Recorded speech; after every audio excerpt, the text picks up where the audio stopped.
আসসালামু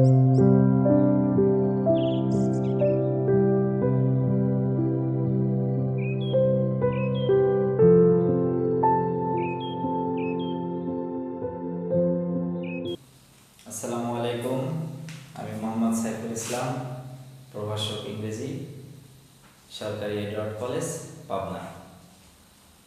আজ আমি ক্লাস নেব অনার্স সেকেন্ড ইয়ার কম্পালসারি ইংলিশে কিভাবে পাস করতে হবে তার কিছু টেকনিকগুলো নিয়ে আমরা আলোচনা করব এবং একটু সিলেবাস এবং প্যাসেজ অংশটা নিয়ে আলোচনা করব। So welcome to my today's class. Compulsory ইংলিশে ফুল মার্কস হচ্ছে 100 অন্যান্য কোর্সের থেকে কিন্তু ফুল মার্কস থেকে 80 আর 20 থাকে ইন কোর্স, কিন্তু কম্পালসারি ইংলিশে কোনো ইন কোর্স থাকবে না। কম্পালসারি ইংলিশে 100 মার্কের পরীক্ষা হবে এবং এইটার পরীক্ষাটা হবে 3 আওয়ার্স, 3 ঘন্টা। অন্যান্য সাবজেক্ট আসবে কিন্তু কত মার্কসে 4 ঘন্টা পরীক্ষা অন্য সাবজেক্টগুলো, কিন্তু কম্পালসারি ইংলিশ হবে 3 ঘন্টা এবং এটা পাস মার্ক 33 or 40।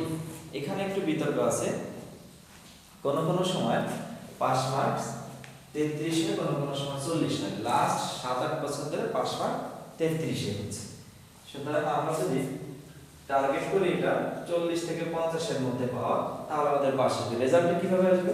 এটা রেজাল্টের ক্ষেত্রে এটা কোনো মার্কস যোগ হয় না, এখানে এটাকে বলা হয় আলাদা একটা নাম আছে নন ক্রেডিট, মানে ক্রেডিটের যোগ হচ্ছে না। এবং রেজাল্টের ক্ষেত্রে কে কত পেয়েছে তাও দেখতে পারবে না। যদি মার্কস একজন পাইলো 61 আর একজন পাইলো 33, দুইজনের ক্ষেত্রে রেজাল্টে লেখা থাকবে পাস, তার মানে কে কত পাচ্ছে সেটা জানার কোনো সুযোগ নেই। একজন পাইলো 20, একজন পাইলো 0, দুইজনের ক্ষেত্রে লেখা থাকবে কি ফেল। তার মানে এখানে মার্কস কত পাস সেটা জরুরি না, আমাদের পাস করতে হবে। আবার এটা খুবই গুরুত্বপূর্ণ সাবজেক্ট, আমরা যদি এটা ফেল করি তাহলে আমরা অনার্সের সার্টিফিকেট পাবো না। এটা সেকেন্ড ইয়ারে পরীক্ষা দিতে হবে, তারপর পাস না করলে থার্ড ইয়ার, ফোর্থ ইয়ার এভাবে করে দিতে হবে। এবং একটা সময় যদি আমি পাস না করতে পারি তাহলে আমার সার্টিফিকেটই আসবে না। এই কারণে চেষ্টা করতে হবে অনার্স সেকেন্ড ইয়ারের মধ্যেই পাস করতে। কারণ সেকেন্ড ইয়ারে যদি কোনো কারণে ফেল চলে আসে তাহলে থার্ড ইয়ারে আরো কোর্স বেশি, সেইটা কোর্সের সাথে আবার এটা করতে হবে, তখন অনেক চাপ বেড়ে যাবে। আর একবার পাস না করলে তখন অনেক সময় ফেল বারবার করে, তাহলে আমাদের চেষ্টা করতে প্রথমবারে পাস করার জন্য। এখন আমরা আসি মানদণ্ডগুলোতে। এখানে টোটাল প্যাসেজ থেকে মার্কস থাকবে 20, গ্রামার থেকে থাকবে 45, রিটেন পার্ট থেকে থাকবে 35, টোটাল 100।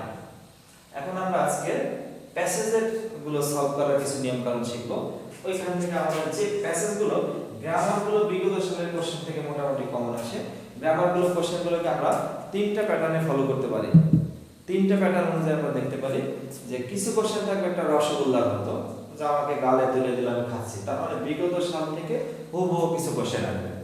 আর কিছু থাকবে আমাকে রসগোল্লা দিল আর একটা চামচ দিল, কেটে কেটে খাও, তার মানে বোর্ডেরই কোশ্চেন, তাহলে একটু সেন্টেন্স ঘোরানো অথবা ওই রুলসে সেন্টেন্সটা ভিন্ন। অনেক আমরা দোকানে যে বলি যে এই ডিজাইনের আরেক কালার দেখান বা এই কালারে আরেক ডিজাইন দেখান, এরকমই বিগত সালের কোশ্চেন, কিন্তু হুবহু না, একটু ঘোরানো থাকবে। আরেকটা কোশ্চেন থাকবে তোমার কাছে যে রসগোল্লা দিল বলে আপনি চমচম খান, মানে একটু কঠিন বানানো থাকবে। তা ওইগুলো যদি বাদ আমরা হিসাব করি তাহলে 70% আমরা মোটামুটি বিগত সাল থেকে কোশ্চেন পাবো, কমন পাবো। আর রিটেন পার্টের ক্ষেত্রে আমাদের কিছু রিটেনের অংশ যেমন প্যারাগ্রাফ, আমাদের একটা পড়লে একাধিক প্যারাগ্রাফ হয়, এরকম কিছু প্যারাগ্রাফ পড়ে ফেলতে হবে। লেটার, অ্যাপ্লিকেশন আছে, তারপর আছে আমাদের পোস্টার, স্লোগান, নোটিশ। যার পোস্টার আমি ব্যাক সাইডের একটা পোস্টার, রোড সাইডে একটা পোস্টার মুখস্থ রাখলাম, তাহলে এটাতে একাধিক পোস্টার আমরা লিখতে পারবো। এইভাবে রিটেন পার্টটা মোটামুটি আমরা একটা প্রস্তুতি নিব। আর কিছু এসে থাকে সেগুলো আমরা মুখস্থ করে ফেলতে হবে।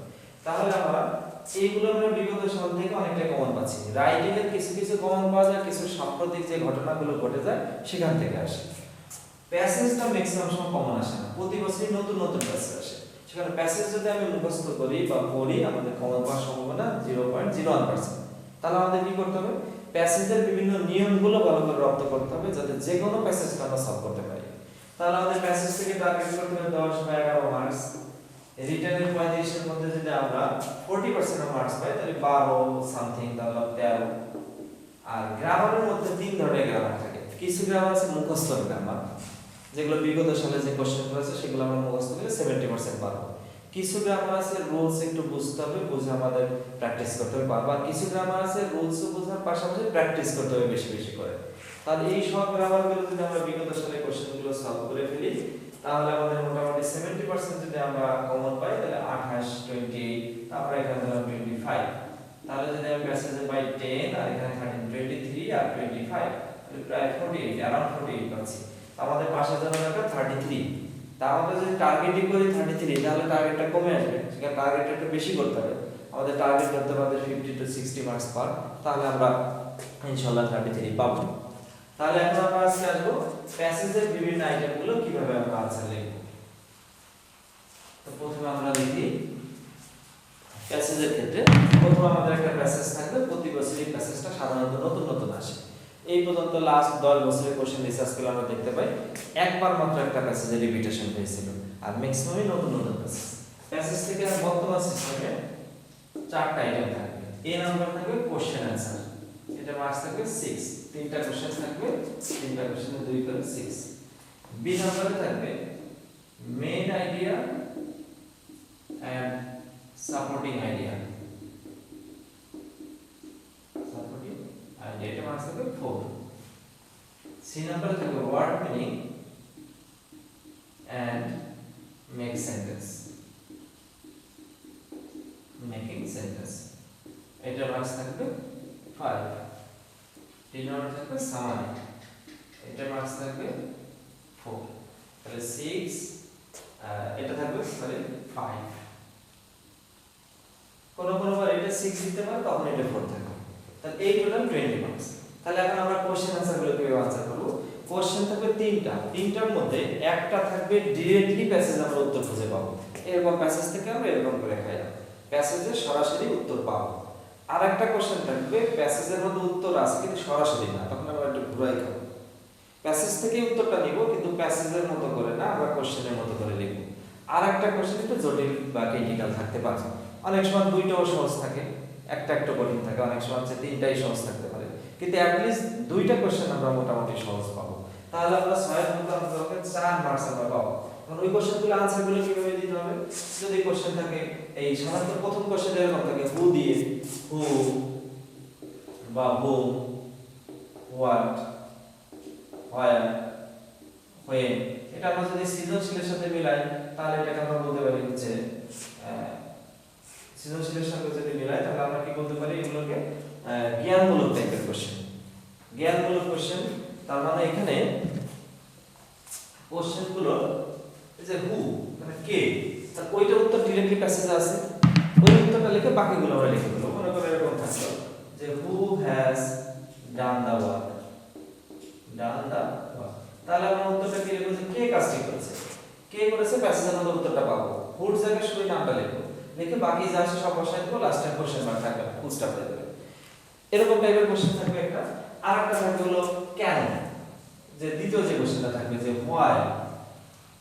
why does he go there সে কেন গিয়েছে যায় why does he go there তাহলে এই কোশ্চেনটা আনসার আমরা কিভাবে লিখব প্রথমে লিখব he এখানে go এই যে does তে যেটা সেটা হবে goes এইখানে একটু ভালো করে খেয়াল করবেন আমরা যে এইখানে যদি আমরা ভুল লিখি এখানে যদি ঠিক থাকে তাহলে এখানে আমরা লিখব went এইখানে যদি ঠিক হয় ভিতরে একটু ভুল হইলেও আমরা হালকা কিছু মার্কস পাবো এইখানে যদি ভুল হয়ে যায় ভিতরে গুলো পড়বে না এখানে দেখি সারা গেট দিয়ে বসে তাহলে he goes there এরপর আমরা লিখলাম because এরপর আমরা উত্তরগুলো প্যাসেজ থেকে লিখব আর মাঝে মধ্যে থাকতে পারে what do you mean by this sentence বা do you agree বা do you support এই কোশ্চেনগুলো একটু ক্রিটিক্যাল থাকে প্যাসেজের মধ্যে ডাইরেক্ট উত্তর থাকে না তাহলে আমরা এখানে কোশ্চেনের মোটামুটি 4 পাওয়ার চেষ্টা করব দেন আসো মেইন আইডিয়া সাপোর্টিং আইডিয়া এটা আমরা সুন্দর করে বুঝাই দেব তাহলে 4 এর মধ্যে ইনশাআল্লাহ 3 পাবো একটা বক্স করে লিখব আমরা প্রথমে আমরা এই বক্সটা আঁকলাম এই পাশে লিখব আমরা মেইন আইডিয়া এখানে লিখব সাপোর্টিং আইডিয়াস এখানে কোশ্চেনে কিন্তু বলা থাকে মেইন আইডিয়া মানে আইডিয়া একটা সাপোর্টিং আইডিয়াস মানে এই আইডিয়া কে সাপোর্ট করে আর কিছু একাধিক আইডিয়া দেব এইখানে আমরা নাম্বার ইউজ করতে পারি অথবা স্টার চিহ্ন দিতে পারি এখানে কমপক্ষে একটা লিখব আর এখানে কমপক্ষে তিনটা লিখব আমরা আইডিয়াটা কি রকম হবে দেখা গেল এই প্যাসেজটা নিউজ পেপারে একটা প্যাসেজ আছে তাহলে আমরা কি লিখতে পারি যে অ্যাবাউট নিউজ পেপার কি নিয়ে এটা তো আমরা বুঝতে পারবো, সাধারণত প্যাসেজের প্রথম লাইন পড়লেই মোটামুটি বোঝা যাবে যে এটা কি নিয়ে প্যাসেজটা আলোচনা করেছে, সেই বিষয়টা লিখবো। এবং নিউজ পেপার সম্পর্কে বা কিছু এক্সট্রা ইনফরমেশন দেবো যেটা প্যাসেজে আছে। আমরা যদি নিজের মতো করে বানায় লিখতে পারি ভালো, এখন তো না পেলে প্যাসেজ থেকে কিছু লাইন আমরা কপি করব, তবে একদম হুবহু না, একটু ছোট ছোট করে আমরা লিখবো। এই নিউজ পেপার দেখবেন যে it is store house of knowledge, it is very important for our day to day life, এরকম ভাবে আমরা একাধিক ইনফরমেশন দেবো। এইটুকু লিখলে আমরা মোটামুটি 4 এর মধ্যে 2 অথবা 3 পাবো, আমরা ধরলাম 2। এরপরে থাকবে আমাদের C number item, make word meaning and make sentence. এই word meaning make sentence C number item ছাড়াও, প্যাসেজ ছাড়াও আমাদের গ্রামারের ভিতর আছে সিনোনিম অ্যান্টোনিম, কিন্তু ওইখানে একটু পার্থক্য আছে। ওইখানে কোশ্চেনটা এরকম থাকবে, একটা ওয়ার্ড দেয়া থাকবে, ওর সিনোনিম লিখতে হবে অথবা অ্যান্টোনিম লিখতে হবে, মেক সেন্টেন্স করতে হবে নতুন যে সিনোনিম বা অ্যান্টোনিম তৈরি করলাম সেটা দিয়ে।